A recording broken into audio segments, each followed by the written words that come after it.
Hi, a good Erev Shabbos, and welcome back to Pint Guilt-Free Torah. So we finished the chapter of Abraham's life in this week's Parsha.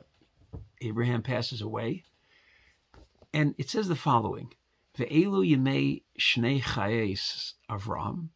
These are the days of the years of Abraham's life. Asher chai, which he lived. What does that mean, the life that he lived? It just should say, these are the days of Abraham's life, and then go on and give you that number. What does that mean, the days of his life that he lived? I saw a beautiful parable explaining this given by Rabbi Raymond Beta. He says the following: imagine a Jew is far away from his home, and he's in this tiny little village somewhere. And in this tiny Jewish village, he visits the cemetery. And something's very peculiar. Instead of saying born this day, died this day, the graves say something else. One grave would say, this person gives the name, and then it says 7 years, 4 months, 6 days. Another reads 20 years, 6 months, 3 weeks, 2 days. There was no one in the cemetery over 30 years old.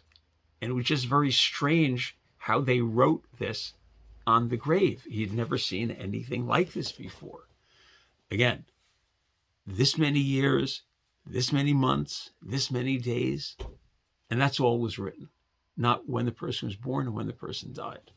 This is very strange. So he went back in the village and he asked, what's going on here? Why are these gravestones so strange?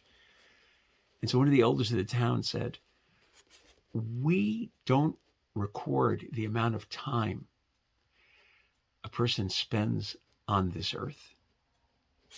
We report the amount of time that he actually lived. And for Jews, what's living?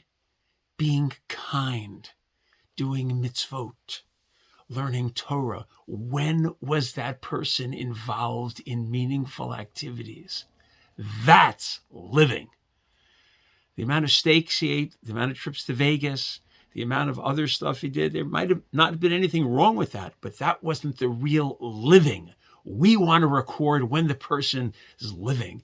He or she helped build a hospital, helped build a synagogue, helped the community, helped the city, came and learned Torah, came and maybe taught classes, came and gave of his or her resources. That's living. What a great lesson for us every day. At the end of the day, we should ask ourselves, how much of our day were we actually living?